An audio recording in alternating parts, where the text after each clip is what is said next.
Today we've got an Audi RS6 Performance. Not a new car, I'll grant you, but I've got a bit of a penchant for these big super estates. And over the years, the RS6 has really had no competition. But now, Mercedes has brought something out with four-wheel drive that might just knock the RS6 off its perch. Welcome to the AMG E63 S estate. Now, one of the first things I want to get across is the fact that although we're doing this test on a track purely for convenience, this is not a track test per se. If it was, then the Mercedes would win hands down. I'm afraid there's no two ways about that. But realistically, these are road cars. That's why you buy them. So that's what I'm judging them on, primarily at least.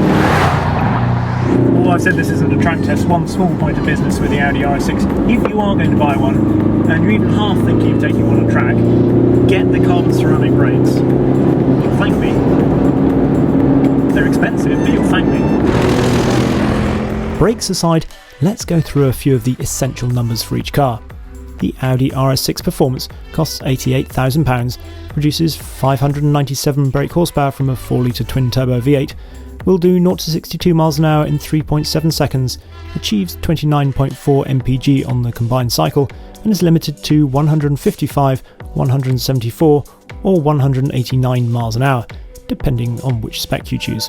Meanwhile, the AMG E63 S wagon will set you back £91,000, but produces 604 brake horsepower, also from a 4-litre twin-turbo V8, musters 30.1 mpg on the combined cycle, and will do 0 to 62 miles an hour in 3.5 seconds.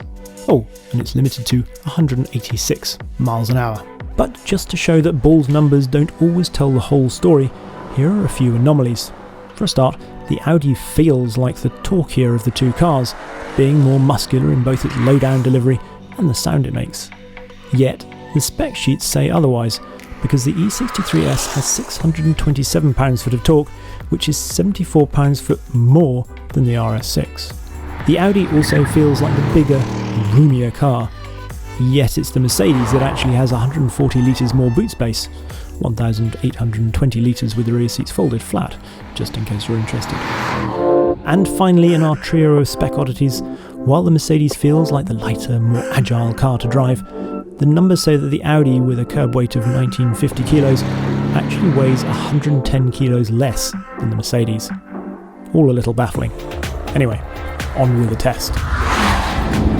So what are the first things you notice when you get into the AMG? Well, the interior, it's leagues ahead of the Audi, to be honest. All this wonderful bank of screen in here looks very up to date compared to the Audi's little one. The next thing you notice is just the sheer agility of this car compared to the Audi. As soon as you get into the corners, well, the front end gets in, and then you can instantly feel the rear. You can play with it using the throttle, either applying more or lifting off. It's all just there, which makes it much easier and feel much smaller when you're threading it down a road. So we know the numbers stack up.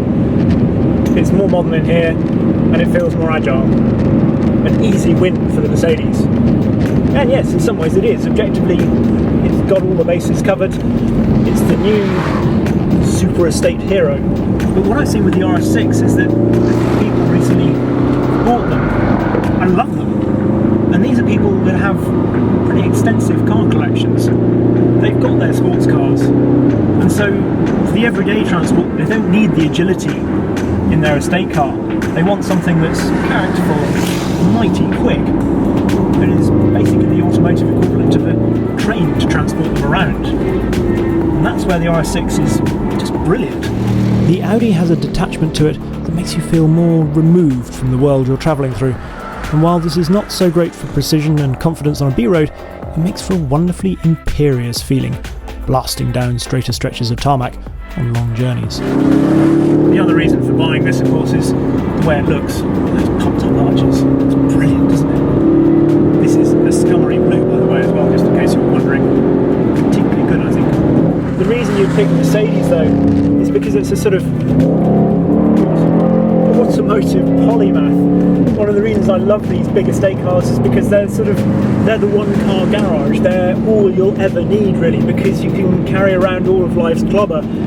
And yet if you do want to go to a track day or just find yourself on a really good bit of road, then they're enjoyable too. They sound great, they're comfortable, they do everything. They're a one car wonder, and if that's what you want from your super estate, this is the one for you. At the end of the day, it is fascinating to feel the very different characters of these, on paper, very similar wonder wagons. Do you desire the characterful, blunt instrument that is the RS6, or do you lust after the playful practicality of the Mercedes? Of course, it's worth mentioning that there will be a new RS6 appearing fairly soon, and it will be interesting to see how Audi chooses to take the dynamic fight to Mercedes. Perhaps it will give Quattro the ability to be due. And just so that I don't get accused of having splinters in my backside from sitting on the fence, given the choice of the keys to either of these, I would go for the AMG.